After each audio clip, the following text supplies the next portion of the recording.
I grew up in Waco. I went to school in Waco. I graduated from Texas State Technical College, Waco. Went to the American Red Cross. Worked there for many years. I was awarded Certificate of Appreciation during some of the worst natural disasters in American history. I went away for a while. I acquired some degrees. I got a little business experience.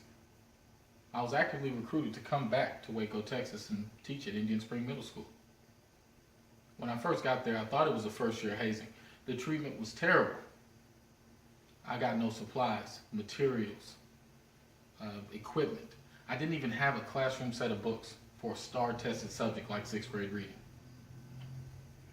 I wanted to show them that I was up to the challenge. I spent every dime that I made at Waco ISD on the kids, my classroom, and trying to build a relationship with the faculty.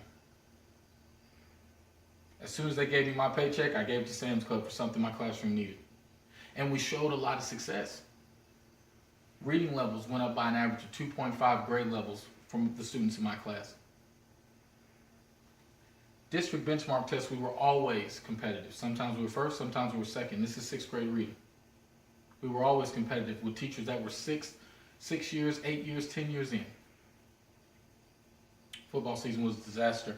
And worst of all, it lowered athletic participation to the dumps. Before football season, most of our kids dressed out. Some of them didn't dress out.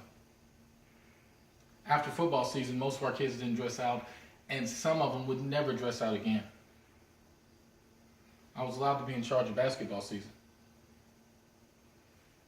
Basketball season was a phenomenal success. There were four possible district championships available. We went to 3 of them. We won 2 of them. But better than that, athletic participation went back up. Most of the kids were dressing out. We had only a few stragglers left. On March 29th, at around 3:10 p.m., I was called into the office by the athletic director and told I would not be a coach anymore. And to be honest with you, I felt a little relieved. I had a lot on my plate. I was coming home at 8 o'clock after long coaching sessions. I would have to prepare a classroom from scratch, no help at all. And I also was taking 2 doctoral classes at the same time. I shook everybody's hand. I left the office very amicably. I went to the gymnasium, picked up the kids that didn't dress out, took them to the auditorium to do my off-season duties. When the bell rang at 3:58, I released the kids. I walked towards the parking lot. I was almost there, and I was called into the office by the athletic director again. When I went down the hallway, there was another officer there, and the athletic director was in front of me. So when he walked in the room first, as I walked in next, the officer used his hand and pushed me in the back and closed the door. When I walked in the room, everybody was standing up. I got supremely scared. I was nervous and scared. I looked at him and I said, "There's police officers here. I don't have a lawyer. I would like to leave now." I turned around and grabbed the doorknob and it wouldn't move because the officer on the other side was actually holding the doorknob. After that, this is where the tape actually begins. They asked me to sit down. I sit down. They begin saying some other things. I pull my tape out of my pocket and I begin recording. The first thing I want to point out attention to is this. This officer was barricading me in that room the entire time. I was not allowed to leave. If I wanted to leave, I would have to go through him. And first, I would have to figure out how to turn that doorknob that he's still actively holding at this moment.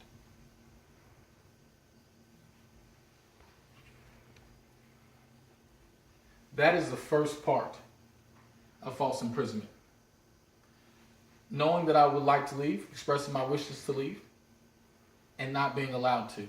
Now they have to prove knowledge that they know I want to leave, and they're going to actively prevent me from doing so, which I'm going to bring up the proof to that in just a moment. But these are the things I'm contending. They assaulted me as well, and there was a slew of workplace laws also broken, which we're going to point that out as well. What time did y'all meet with him? We first met with him about 3:10 approximately. We met with him to let him know that the board took action to terminate his contract. The board took that action on Thursday, March March 26th.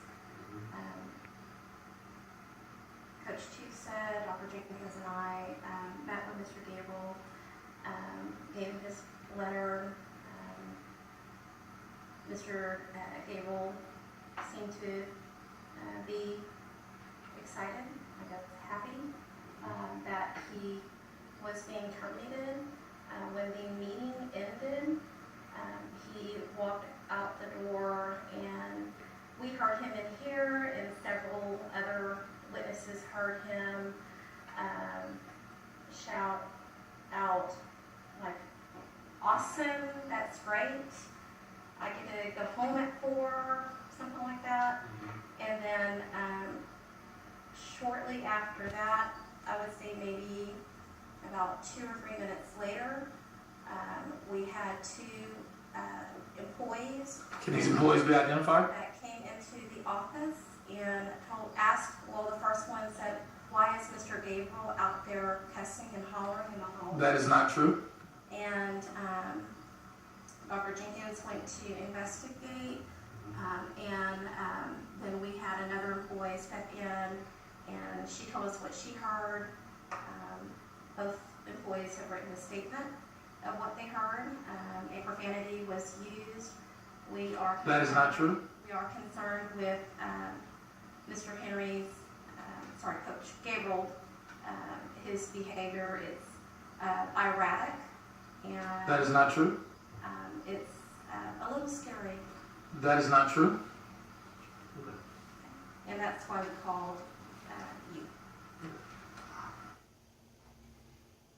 I want to point out a few things about that clip we just saw. First thing I would like to point out. If she originally told me that my contract was no longer renewed at 310, as she says she did on this video, how would that affect my coaching job this year? The truth of the matter is she never told me that my contract was not renewed at 3:10 p.m. as she said. They came there to tell me that I would no longer be a coach. In their exact words, I were to not talk about coaching to the kids, speak about coaching, coach any athletics, including the track meets, and only do my off-season duties and leave at 4 p.m. This can be verified by what she said next. She contradicted herself in her own statement. Next, she said, awesome, he gets to leave at 4. That's what she said she heard.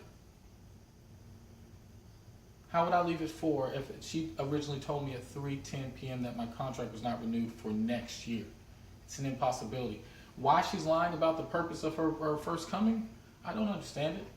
But we're working on trying to figure that out as well. I believe this points to a little bit of discrimination, definitely workplace intimidation. So I'm hearing things.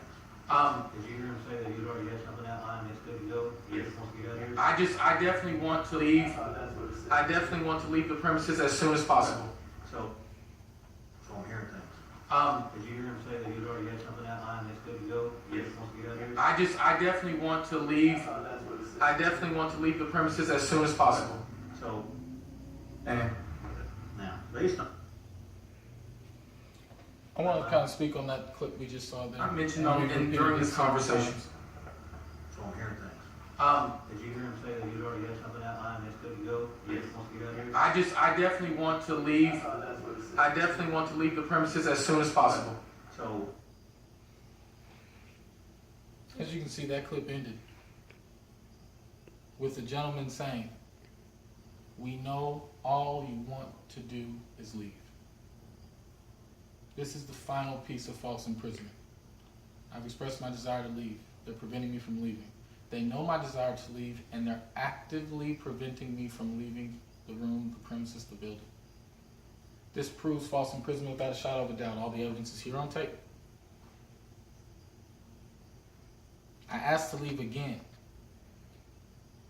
This is the second time.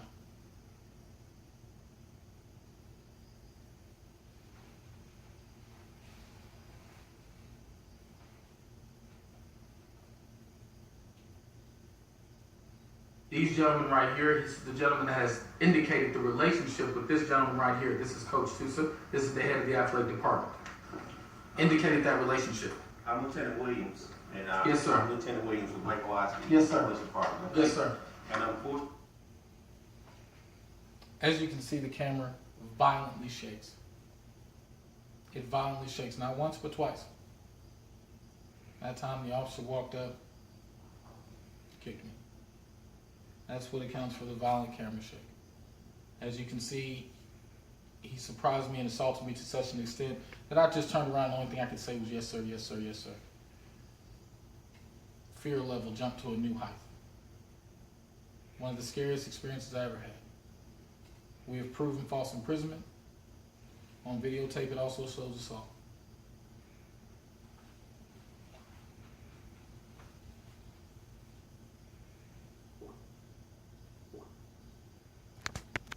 This will just reinforce.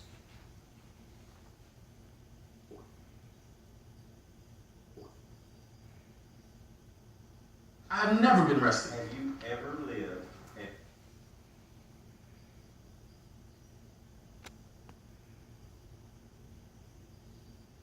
Called and verified at DPS. Yes. That can be called. I would really like to leave at this point. This. It does appear that I'm being attacked, and they're trying to arrest me for the first time in my life. I cannot allow this to happen. I have too bright of a future to be in this situation. May I please leave? No. Why can I not leave, officer? I'm not under arrest. I'm not being detained. So we're trying to verify your correct. Unfortunately, at this point, Yes. you are not under arrest. I'm not under arrest. Here, put your camera, put the Yes, camera in. yes. You are not under arrest, but you are under a lawful detainment until Okay. you can identify your address. Absolutely. Please call DPS. Yes, sir. Until that, you are not free to leave. Yes, sir. You If get you that? do leave out of here, you will be arrested. Yes, I will You not leave. understand? I understand completely. Okay. Now we'll make that phone call now. As you can see in the final clip, he said, at this point, I am under a lawful detainment. What about the other 3 previous times that I've asked to leave? They have violated every civil right that this country has ever given to a person. This is more videotape evidence of that. False imprisonment, assault, a slew of other workplace laws that we'll name at a later date. If you want to use this as a cautionary tale, by all means go forward. Understand, when they first start to do these things to you, it's not a hazing.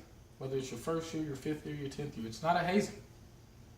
They're attempting to ruin your career and ruin your life. I encourage everyone to go back and watch part 1 and part 2. This concludes part 3. I want y'all to please stay tuned for part 4. We have a lot more information to share with you. Thank you. Call 911. They didn't alert the 2 police officers already on scene.